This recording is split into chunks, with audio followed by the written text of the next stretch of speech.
Jet, mukhang masarap yung luto mo. Oo, adobo. Halika. Anong adobo ba to? Kalapate.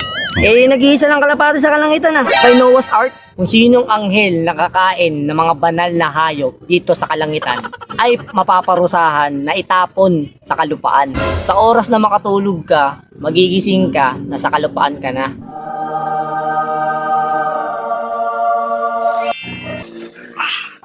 Nasa kalupaan na ako. Natupad na yung parusa sa akin.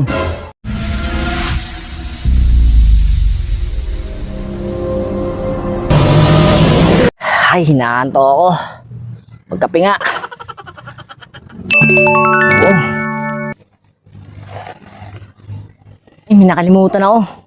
May titignan pala ako sa aklat ng buhay. Ganun pala ginagawa ni Uncle Pete, kaya pala hindi na nagpapatimpla ng kape, ginagamit yung magic sack ni Santa Claus. Kunin nga natin. Yun, nasa akin yung magic sack. Parang gusto kong magkape Palitan ko ng tubig yung kape niya. Yun. Ano bang hinahanap ko dito?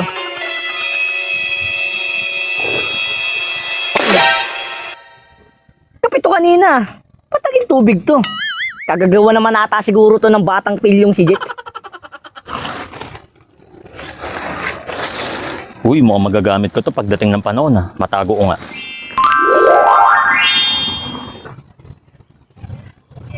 Uy, nawala si Uncle Pete Nasaan na kaya yun? Uy! Uncle Pete, kala ko hinahanap mo yung kape mo dun. Ba't nasa yung kape ko? Gagawin kitang baso.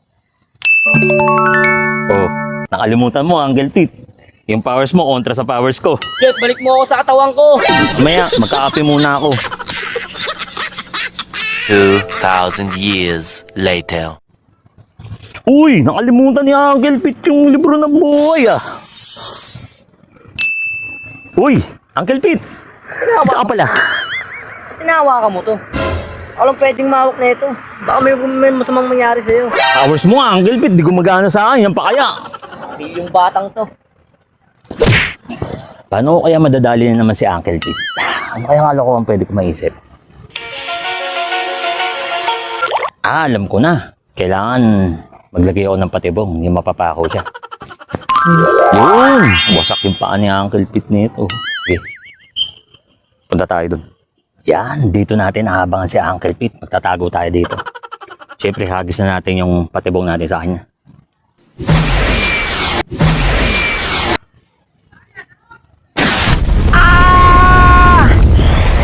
Malamang si Jet na naman na may kagagawan na ito. Nasaan na kaya yung lokong batang yun? Yun! Sa pool! Yes! Hoy! Uy! Uncle Pete, kala ko napako ka dun. Pako! Gagawin kitang pako. Sabi ko sa'yo hindi po tatalab yung powers mo, Uncle Pete Balik mo ako sa katawan ko, Jet.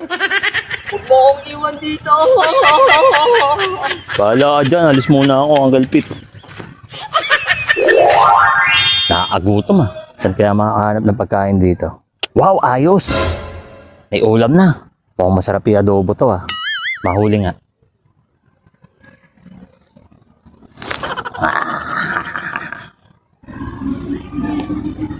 Uy, Jet, mukhang masarap yung luto mo Oo, adobo. Gusto mo? Halika. Ito, Anong adobo ba to? kalapate. Nag-iisa lang kalapati sa kalangitan Kay Noah's Ark. Si Whitey to. Bawal kainin yung banal na ibon na yan. Kung sinong anghel nakakain ng mga banal na hayop dito sa kalangitan ay mapaparusahan na itapon sa kalupaan. Sa oras na makatulog ka, magigising ka, nasa kalupaan ka na.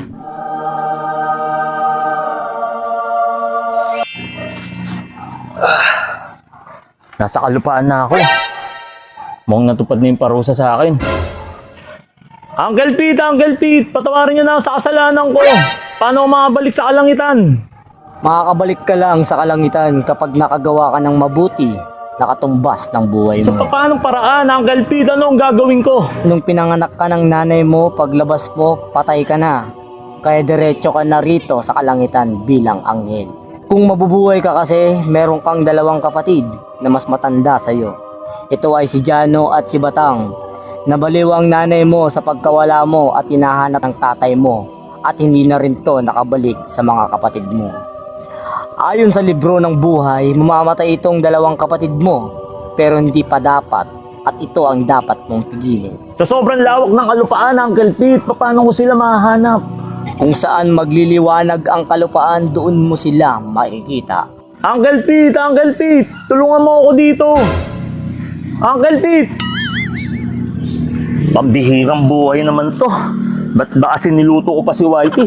Wala na sana akong problema ngayon. Hanapin ko na nga lang yung mga kapatid ko para maligtas ko na sila. Ate.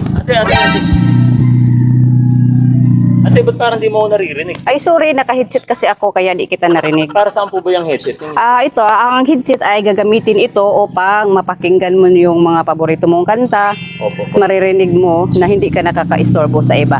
Bakit mo pala ako tinawag? Magtatanong lang sana ako, te. Saan yung palabas dito eh? Okay. Didiretsuhin mo lang tong nagliliwanag na daan at iyan na po yung palabas. Sige, salamat po ah. Okay. Walang anuman. Ito na siguro yung sinasabi ni ate na maliwanag na daan. Uy, may nagliliwanag na bahay. Siguro ito yung sinasabi ni Uncle Pete na bahay ng mga kapatid ko kung saan nagliliwanag. Nandun sila. Tao po. Ano po yon? Ay, te, di ba kayo yung kaninang nagja-jogging dun? Ako nga po. Pwede po bang makainom? Oh, siya. Pasok ka muna.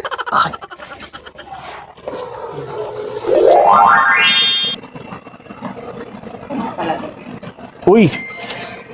Te, thank you rito sa tubig ha. Eh ano nga pala mo sila kuya? Gawa ko nga pinsan.